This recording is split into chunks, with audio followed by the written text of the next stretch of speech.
Is your brand using storytelling at all? If not, please consider doing just that. Jessica Gioglio of Savvy Media will give us some very interesting insights into how to actually do it, why you should do it, and how you succeed with brand storytelling this next year and the very near future to come. I'm very much looking forward to your talk, Jessica. Please, the stage is yours.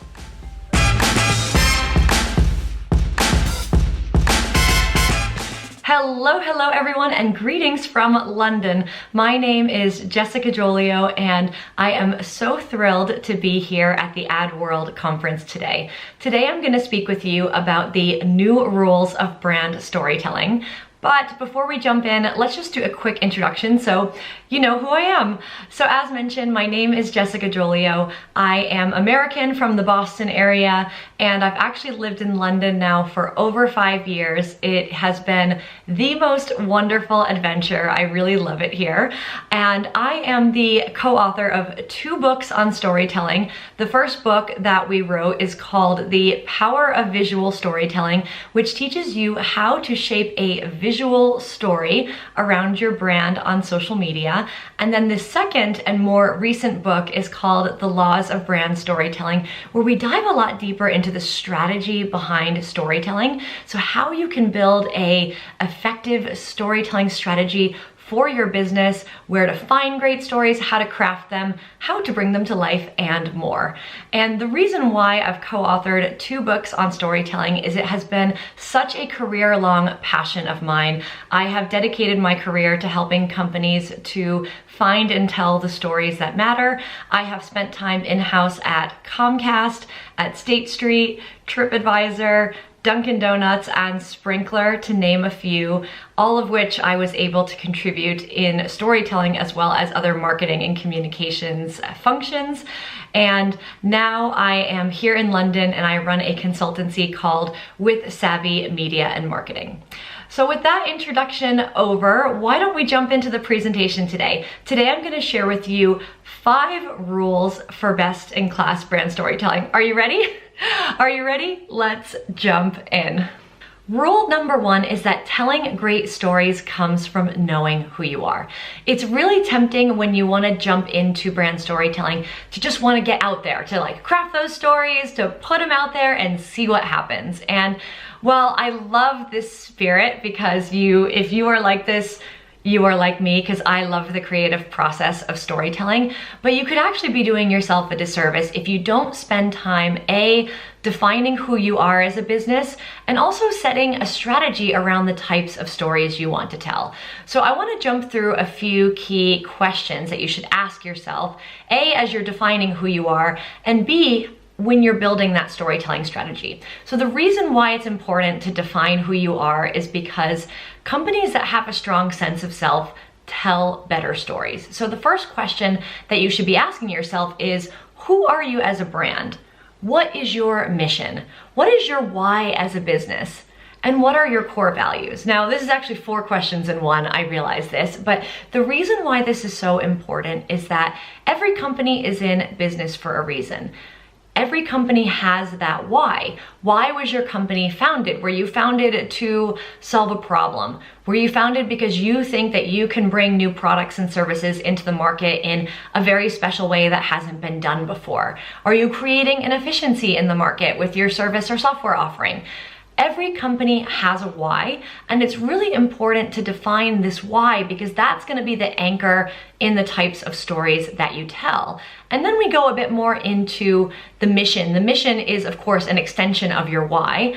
And then we go a bit into your core values, and those core values are going to really round out who you are as a company and why you're doing what you're doing. So defining all of these things up front is really the anchor and that overarching principle or principles for your storytelling strategy. So let's go into a few examples of companies that really have a strong sense of who they are and how that guides their storytelling strategy. My first example comes from REI. Now, REI's mission and purpose is all around getting consumers to opt outside and enjoy the great outdoors. REI is an American apparel retailer, and they really specialize in equipment for hiking, biking, camping, kayaking, all of those good outdoor enthusiast things. But I love their marketing and storytelling because they really focus in on that consumer lifestyle insight and celebrating someone who just loves the great outdoors. The second example comes from Tom's, which is the one-for-one company.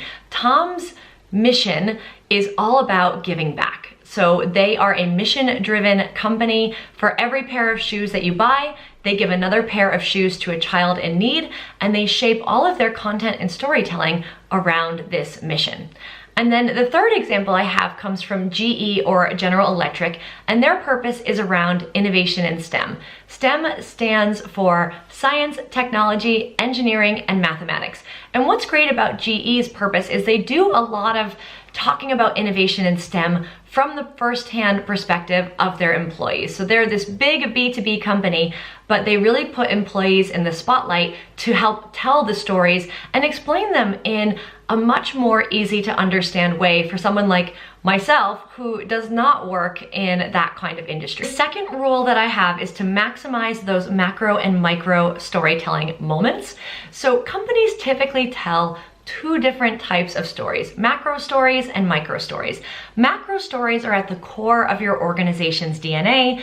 They highlight your company's story and its founding myth. So if we go back to rule number one, macro stories really highlight your why, your purpose, your mission as a company. So that's really one of the reasons why it's so important to define them and to really define that as you build your storytelling strategy. Now, micro stories, on the other hand, are the lifeblood of your storytelling strategy. They are an always-on approach to building that macro story. So we spoke a lot in point one about how important it is to build your storytelling strategy, and we focused there around kind of those macro stories and your why. But where do micro stories come in? Now, micro stories, if you imagine your kind of macro story as that overarching thread that runs across all of your stories, those micro stories all kind of layer underneath it and essentially layer up into it. So they complement and are an extension of that macro story, but they allow you to go a lot deeper into different elements and personalities of your business. Because I don't know about you, but a lot of the times when I talk to a company, they're like, well, we have so many different departments, so many different products. How do we wrap our arms around the types of stories that we want to tell?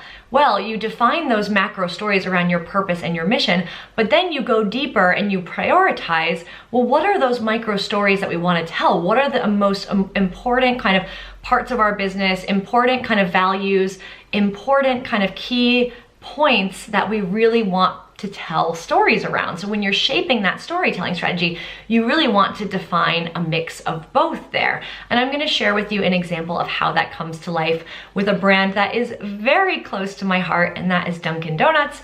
So I mentioned earlier, I used to work for Dunkin. I ran their social media program for 5 years.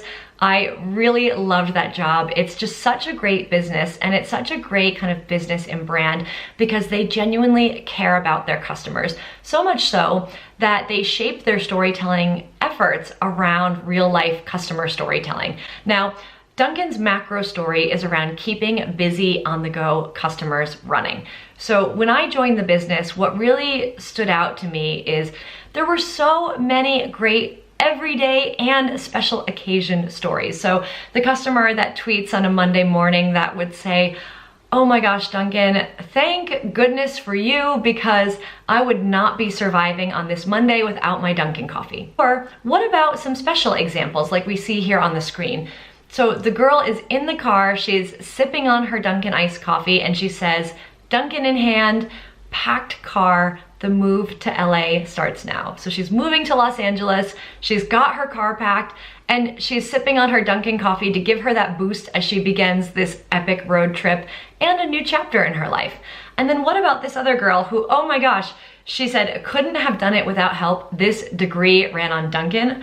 I mean, I don't know what it's like to go through med school, but I imagine it's really challenging and probably requires a lot of coffee. And it was really wonderful for her to share that, You know, she needed that little boost when she was doing all of her studies, and she took the time to celebrate that momentous chapter in her life with Dunkin and taking pictures of her in her kind of graduation robe at a Dunkin. That's really, really special. And as a business, if you're getting these kinds of stories from your customers, you need to shine a spotlight on them, whether it's through your macro or your micro stories.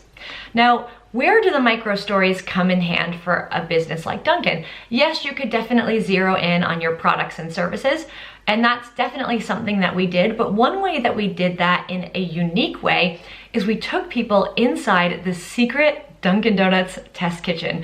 So when I worked there, you had to ring a doorbell to get into the secret Dunkin Donuts test kitchen, because it's where all of the kind of R&D happens, where all of the new products that are coming to market are kind of conjured up and tested and brainstormed. And you know, it's a lot of secrecy goes on around donuts and coffee flavors, you know? And you know, I was so inspired by this when I started, more so, you know, first and foremost because of the innovation happening there, but actually more so because of the great people who were behind making all of the products. So the light bulb went on for me, and I said, these people are so amazing. They are some of the world's foremost experts in coffee certifications. They have amazing kind of scientific backgrounds, professional chef backgrounds.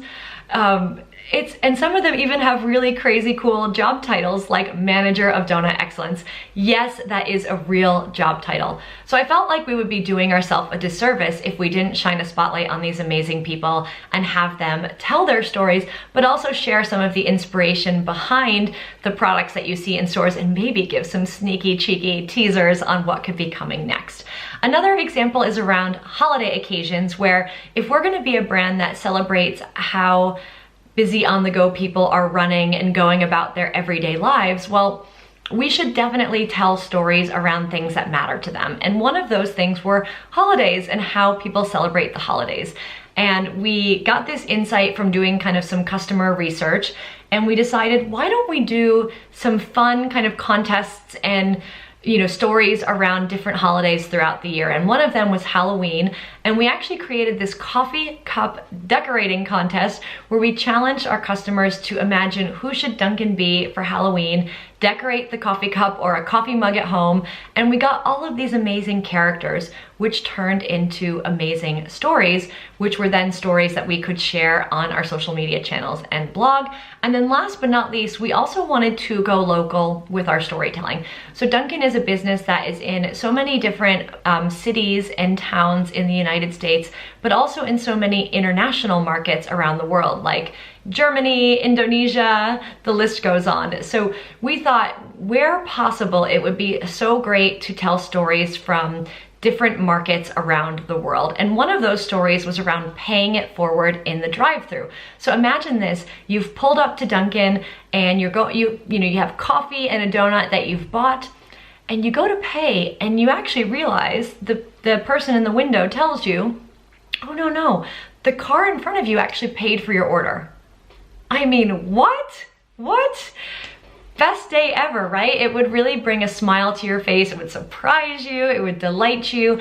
But then you have a decision to make. Do you pay for the car behind you and continue on with the chain? So many people did. And we got this story from one market, shared it on our blog and social media channels, and we're so shocked to find out this was already happening in lots of other markets, and it inspired more kind of random acts of paying it forward as well, which was really remarkable. It just goes to show the power of putting one amazing story out there. The third rule is to become a journalist within your company. So inevitably, after I'm speaking at a conference or working with a company, someone always comes up to me and goes, gosh, you always have great ideas for stories, but we don't have those in our company. Nobody ever shares anything like that with us. These things are just not happening. I'm gonna call BS on that, because if you want to tell great stories, you have to embrace the mindset of an investigative journalist, and you have to hunt them down within your company. And I'm not even kidding. You gotta get serious about it. You need to make a list of amazing people across your business that would hold the keys to great stories. And you have to actually coach and educate them on what makes a great story. Because if you just go to someone in human resources and say, well, I want great stories, they might not necessarily know what makes a great story. So not only do you have to hunt them down, but you have to become an evangelist for storytelling, and you have to teach people what is a great story and what types of stories you want to tell. So the reality is there's so many places that we can source stories from. And this slide is purposefully eye-watering with lots and lots and lots of text. I'm breaking so many design rules here. And you know what? I don't care, because I'm doing it to make a point. And the point that I want to make is there's so many places within your company that you can source stories from. So we've already talked about customers with Dunkin here. We've already talked about sourcing stories from employees with GE. We've talked a bit about mission-driven storytelling with Tom's, about an issue that you take a stance on with Tom's, about wanting to give back to people in need. We've also talked a bit about using kind of customer insights and a customer lifestyle with REI to bring great stories to life. But there's so many other places that you could look to. You could look to holiday occasions, pop culture, your company history. You also could look at the data that you're collecting as a business to bring great stories to life. You can use the thought leadership that you're creating to tell stories. And even, what about customer service inquiries? So I'm gonna share a few examples on those right now. So let's talk a little bit about data-driven storytelling. You can actually use data in so many different ways. You can create an infographic, or you could scrape different data points to shape a story around. And a company that has done this brilliantly is Spotify. So for the past few years, Spotify has been analyzing listening trends of its users over the past year, and they come up with humorous data points. They don't even have to be statistically significant data points like the one you see here on screen. It's one isolated data point, and it says, "Dear person who played Sorry 42 times on Valentine's Day, what did you do?" I don't know if I want to know what they did. But what's great about this is you take some of those humorous, funny, maybe even heartwarming moments, and you can shape stories around them. And Spotify did this in a couple different ways, where they send an email to their customers with their personalized listening trends for the year. But then they also created some of these amazing billboards and other kind of more campaign-based creatives to tell a story around them. Now, another example I want to shine a spotlight on is thought leadership. So especially if you're in the B2B space, sometimes you think, well, where can I get creative ideas to tell stories around? Well, go to your in-house and external thought leaders that you work with to tell great stories. And a company called Experian, who's in the financial services space, does a great job of this with their weekly credit chat. So they have this program that they've been running for a long time now, where they go live, they do this credit chat with different internal and external experts. They stream it live on social media. But what's great is in the past, they have also done this activity where they take the presentation from the event and they make it very visual, where if you're not watching the video live stream of the event, you actually can see all of the slides and almost read them like a visual ebook. So the tips I should say here on this slide are twofold, because first and foremost, if you're gonna spend a lot of time and investment on a thought leadership series, think about all the different ways you can maximize that, whether it's through videos, going live on social media, making lots and lots of micro content around that thought leadership to layer into a bigger story around it, maybe link to a bigger asset around it. But also, SlideShare is a really great and underutilized asset, where whether you're in B2B or whatever, you don't even have to be doing a thought leadership piece. You can take a PowerPoint presentation, much like this one here, and turn it into a visual ebook with, you don't have to be the world's most professional designer to make that look cool, because trust me, I am not either. And then the third example I have is around customer service. So it's really easy to think about customer service as the place where all the negativity goes. And yes, it is a place where negativity goes, but actually I challenge that as well, because I used to do double jacks, which is when you get to listen into a customer service inquiry at a few companies that I've worked at. and you're not allowed to speak, but you can just listen. And it's actually a really great tool. If you've never done it and your company allows it, I recommend doing it because you hear customer feedback firsthand. And what I learned is actually, number one, not all customers call in to complain or to yell at the company. Some actually call in to say really nice things about this amazing employee at a certain store that did this amazing thing for them, and they really wanted to call in and make sure they get recognized for it. So sometimes that stuff happens and you learn about these amazing stories, but also sometimes even negative stories can make for a really interesting story to tell. And I want to share with you the case of William the Worm and Tesco. Now, Tesco is a UK-based supermarket. They sell all the food items. It's like your weekly grocery shopping. I am a customer, and they got a customer that posted on their Facebook wall about finding a dead worm in his cucumber. Now, as someone who used to work in the food industry, when you find a dead worm in any kind of food product, that's not good. That's like your worst case scenario. And while this customer could have complained in a straightforward way, he tried to do so in a really funny way. So he posted the comment saying he was making a cucumber sandwich, discovered the worm, kind of was joking around with his kids that there was this new family pet, but then he realized the worm was actually dead, and then he realized, oh no, now he has these upset kids, a dead worm, a worm funeral to plan, and he asked Tesco, how are you gonna wiggle your way out of this one? Well, Tesco did more than wiggle their way out of this one. They actually wrote a poem to William, an ode to William. They sent a sympathy card, and there were all of these kind of back and forth exchanges happening on Facebook with the play-by-play with this. Some of them were getting over 27,000 likes per Facebook comment within a thread. They had this engaged audience getting an alert every time there was a new post, and it became almost like a soap opera, what was gonna happen next. And they ended up having this really great exchange. It became a great story. It got picked up by the news media and really showed that when you put a little bit of creativity into how you handle these customer care complaints, great stories can arise. All right, so the fourth rule that I have is to embrace different channels and visuals to bring stories to life. Did you know that 90% of information transmitted to the brain is visual? Or that visuals are actually processed 60,000 times faster than text alone? So it's really important to invest in visuals strategically as you're kind of shaping and crafting the stories that you want to tell. And you have to ask yourself, what is the right visual to tell your story? We are actually blessed with so many different types of visuals that we could tell, whether it's a photo. They always say a photo that tells 1,000 words. It could be a video. It could be a kind of humorous GIF or a meme, both of which can add a bit of humor or an exclamation point on a story. It could be a cinematograph.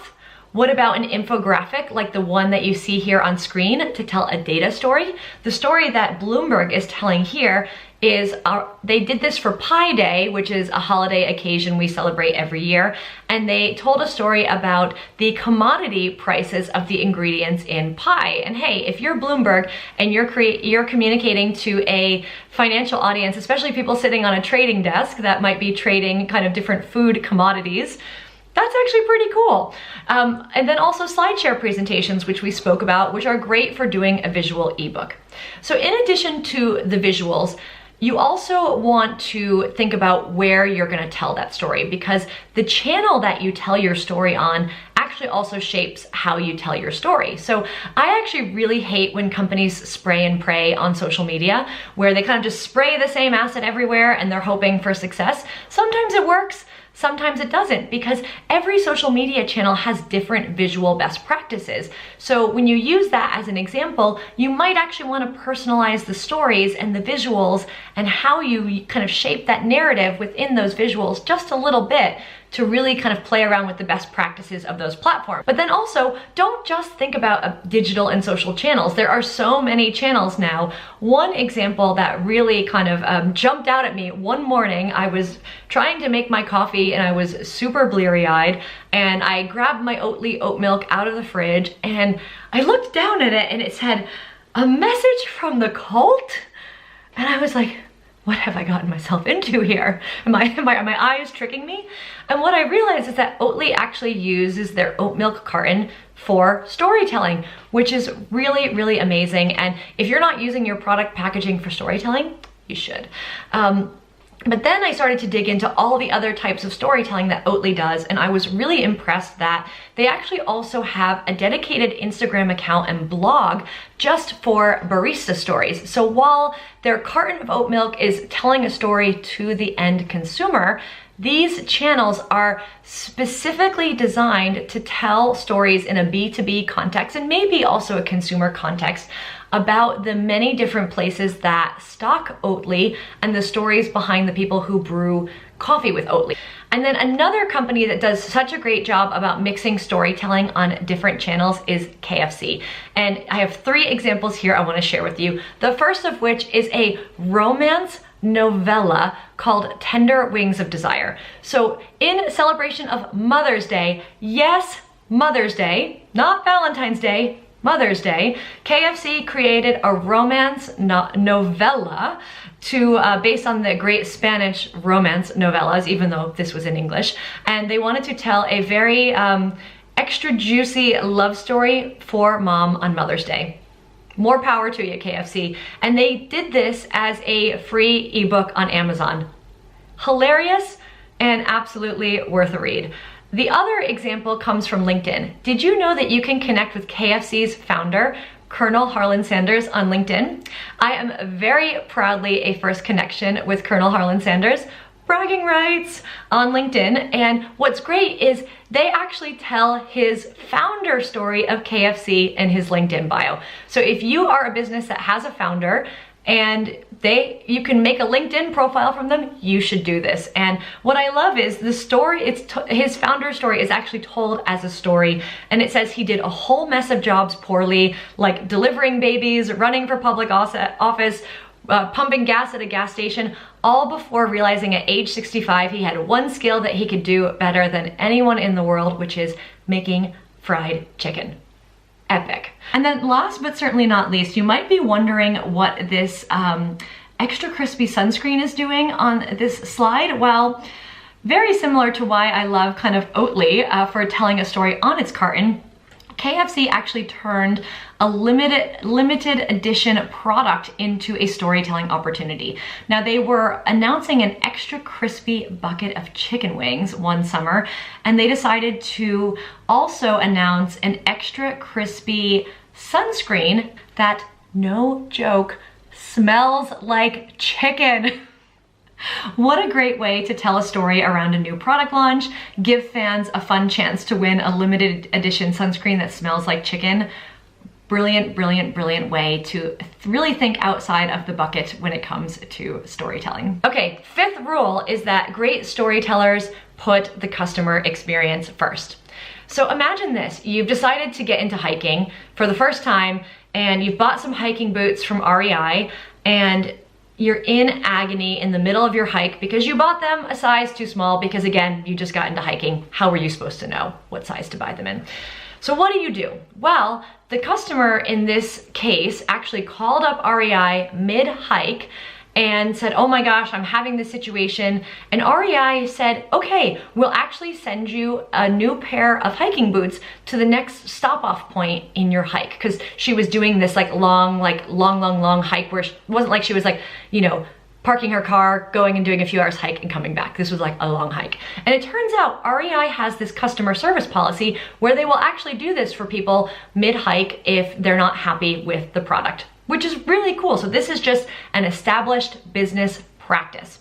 Well, little did they know that the customer would actually go on to write a best-selling memoir about their experience on this hike called Wild and write about this moment in this interaction with REI. And that story would be turned into a Hollywood movie starring none other than Reese Witherspoon. Oh my gosh. So we talked a bit about REI and how their kind of overarching macro story is around opting outside and celebrating people enjoying the great outdoors. And the point I want to make here is that in the age of the empowered customer, your brand is not what you say it is, it's what they, the customer, say it is. So when you want to be a great storyteller and tell great stories, you really need to look across your business, your processes, how you actually conduct yourself, because that's when the best stories are going to tell. And in this case with REI, by prioritizing the customer experience, not only will your stories be more meaningful, but new stories will emerge because you have these great customer experience policies that you've designed, and the stories that are going to come out from them are going to make more people want to do business with you. And let's be honest, it's also another great example of how the best marketing just does not feel like marketing. So let's jump into a few key takeaways here. So telling great stories comes from a strong sense of who you are and your purpose. There's an art and a science to telling great stories. Go beyond the obvious. Embrace that mindset of an investigative journalist. Look across your company, your customers, your partners, your suppliers, even the issues that you stand for to shape powerful macro and micro stories.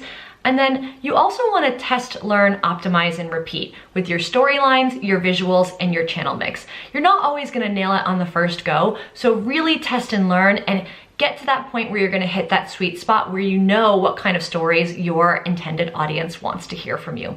And then last but certainly not least, put customers at the center of everything that you do for long-term success. So a huge thank you to the AdWorld conference for having me. Here is some of my contact information on screen.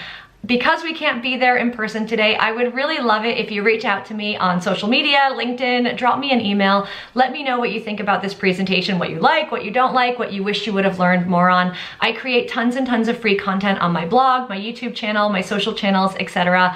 And I would love to help answer more of these questions or give you a personalized response on something that you have a question on. So thanks again, guys, and thank you so much for having me and for tuning in to this presentation. Bye.